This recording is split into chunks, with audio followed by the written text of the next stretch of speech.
Bismillahirrahmanirrahim. Alhamdulillahi rabbil alamin wassalatu wassalamu ala Rasulillah wa ala alihi wa ashabihi wa man tabi'ahum bi ihsanin ila yaumiddin wa ba'd. Kaum muslimin jamaah rahimani wa rahimakumullah. Pada kesempatan yang berbahagia ini insyaallah taala kita akan sampaikan faedah hadis yang ke-20 daripada hadis Al-Ba'in An-Nawawi karya Imam Nawawi rahimahullah ta'ala.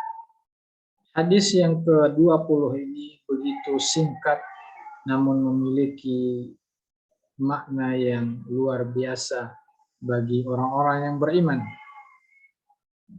An Abi Mas'udin Uqbah ibn Amr Al-Ansari Al-Badri radhiyallahu anhu qala Rasulullah sallallahu alaihi wasallam inna mimma adraka an-nasu min kalamin nubuwati al-ula idza lam tastahi fasna' ma syi'ta idza lam tastahi fasna' ma syi'ta rawahu al-Bukhari. Dari Abu Mas'ud Uqbah bin Amr Al-Ansari Al-Badri radhiyallahu anhu, dia berkata Rasulullah sallallahu alaihi wasallam bersabda, sesungguhnya di antara perkara kenabian terdahulu yang diketahui oleh manusia ialah jika engkau tidak malu maka berbuatlah sesukamu. Hadis riwayat Bukhari dengan nomor hadis 3484. Faedah daripada hadis yang ke-20 dari hadis Al-Ba'in An-Nawawi ini, di antaranya sifat malu adalah warisan para nabi terdahulu. Maka siapa yang mengaku mencintai Nabi Sallallahu Alaihi Wasallam, mencintai para nabi Allah, para rasul Allah, maka hendaklah ia memiliki rasa malu. Ibn Rajab Al-Hambali rahimahullah ta'ala mengatakan mengenai perkataan dalam hadis tersebut, sesungguhnya perkataan yang diwarisi oleh orang-orang dari perkataan nabi-nabi terdahulu. Hadis ini menunjukkan bahwa sifat malu adalah sisa atau athar dari ajaran nabi terdahulu. Kemudian manusia menyebarkan dan mewariskan dari para nabi tersebut pada setiap zaman. Maka hal ini menunjukkan bahwa kenabian terdahulu biasanya menyampaikan perkataan ini sehingga tersebarlah di antara orang-orang, sehingga perkataan ini juga akhirnya sampai pada umat Islam. Yang dimaksud dengan an-nubuwatil ula adalah kenabian terdahulu, yaitu mulai dari awal sejak Rasul dan Nabi Nuh, Ibrahim dan lain sebagainya. Perkataan umat terdahulu bisa saja dinukil melalui jalan wahyu, yaitu Al-Quran, As-Sunnah, hadis Nabi Sallallahu Alaihi Wasallam, atau dinukil dari perkataan orang-orang yang terdahulu. Karena hal ini adalah perkataan Nabi terdahulu, maka hal ini menunjukkan bahwa perkataan ini memiliki faedah yang besar sehingga sangat penting sekali untuk diperhatikan. Jamaah rahimani wa rahimakumullah. Sekali lagi kita mengingatkan, jika engkau merasa engkau menyatakan diri mencintai Nabi dan para Rasul Allah, maka hendaklah kita memiliki rasa malu. Rasa malu dari berbuat salah, ya, dan rasa malu dari berbuat keliru, rasa malu bermaksiat pada Allah Azza wa Jalla. Ada pelajaran penting yang patut dipahami syariat sebelum Islam, yaitu syariat yang dibawa oleh Nabi sebelum Nabi Muhammad SAW. Ajaran yang dibenarkan oleh syariat Islam, maka ajarannya sahih dan diterima. Ajaran yang dibatalkan oleh syariat Islam, maka ajaran itu batil dan tertolak. Ajaran yang tidak diketahui kebenaran atau disalahkan oleh syariat Islam, maka setiap kita adalah tawakuf, berdiam diri, tidak berkomentar apa-apa. Namun apabila perkataan semacam ini disampaikan kepada manusia dalam rangka sebagai nasihat dan semacamnya, maka hal itu tidaklah mengapa dengan syarat tidak dianggap bahwa perkataan itu mutlak benar. Keterangan lain dari yang diberikan oleh Syekh Sa'ad bin Nasir bin Abdul Aziz Asy-Syatiri bahwa syar'un man qablana, syariat sebelum kita ada dua macam. Yang pertama syariat yang disebutkan oleh umat sebelum kita, semisal ini tidak dijadikan hukum karena tidak terpercayanya pembawa berita. Syariat yang disebutkan oleh syariat kita di dalam Al-Quran dan As-Sunnah hal ini dibagi menjadi 3. Jika dihapus oleh syariat kita, maka tidak bisa dijadikan hukum. Seperti disebutkan dalam hadis bahwa Nabi Shallallahu Alaihi Wasallam dihalalkan ghanimah, harta rampasan perang, dan tidak dihalalkan pada orang sebelum Nabi. Jika disetujui oleh syariat kita, maka dijadikan hukum. Seperti syariat puasa diwajibkan bagi kita, sebagaimana diwajibkan pula kepada orang-orang sebelum kita. Jika kita diketahui dihapus, ya, jika tidak diketahui ya dihapus oleh syariat kita, ataukah disetujui, inilah yang terjadi perselisihan pendapat di antara para ulama. Mazhab Malikiyah atau Hambali mengatakan bisa jadi dijadikan hukum. Hal ini berbeda dengan mazhab Hanafiyah atau Syafi'iyah. Rasa malu ini merupakan bentuk keimanan. Rasulullah SAW bersabda, jemaah ini perlu dan sangat perlu kita perhatikan bersama. Al-haya'u syu'batun minal iman. Al-haya'u syu'batun minal iman. Malu merupakan bagian daripada keimanan. Hadis riwayat Muslim nomor 161.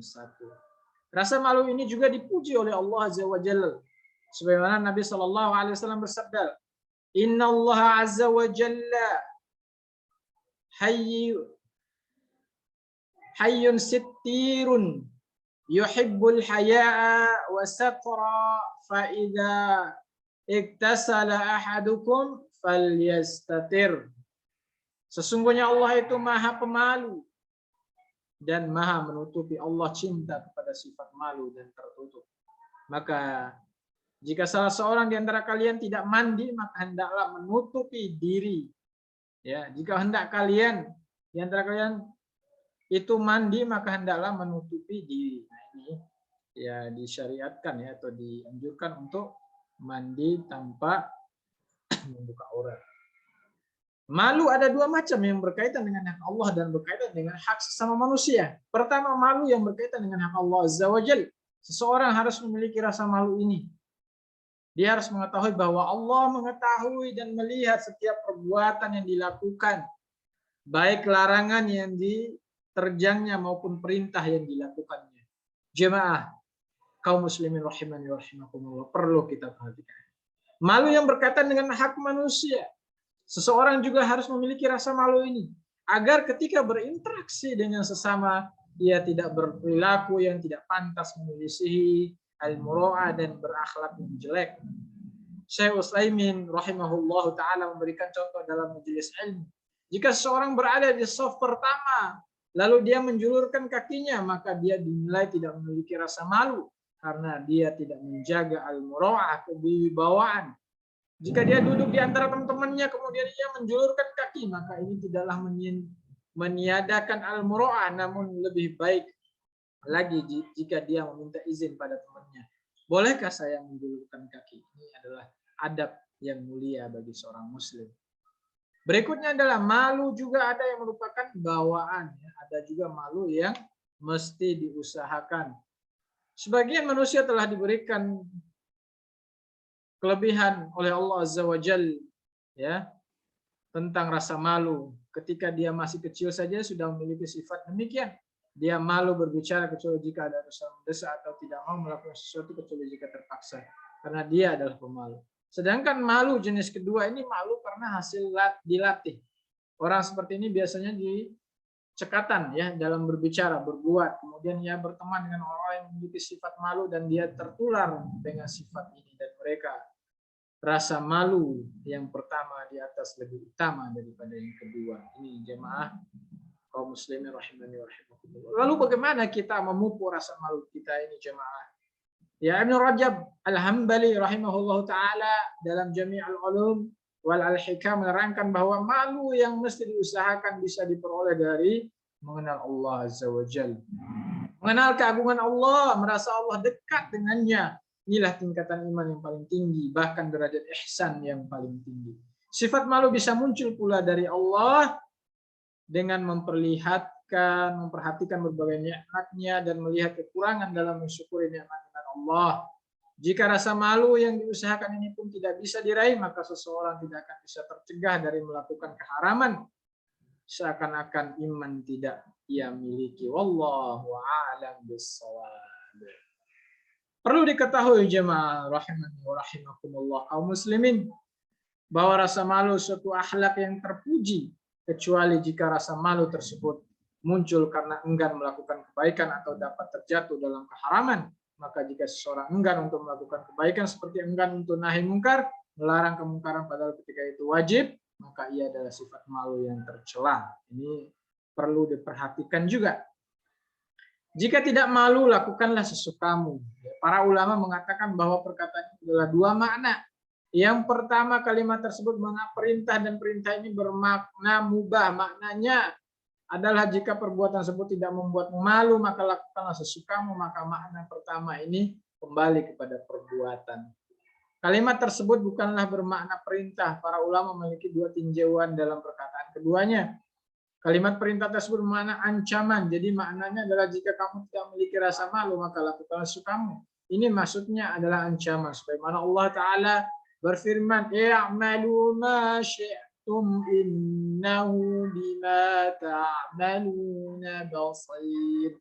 Lakukanlah sesukamu, sungguhnya Allah Maha melihat apa yang kamu kerjakan. Fussilat ayat 40.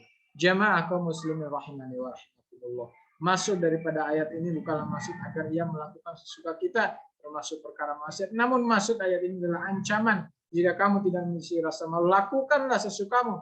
Pasti engkau akan mendapatkan akibatnya. Kalimat perintah tersebut bermakna berita. Jadi maknanya adalah jika kamu tidak memiliki rasa malu, maka lakukanlah sesukamu.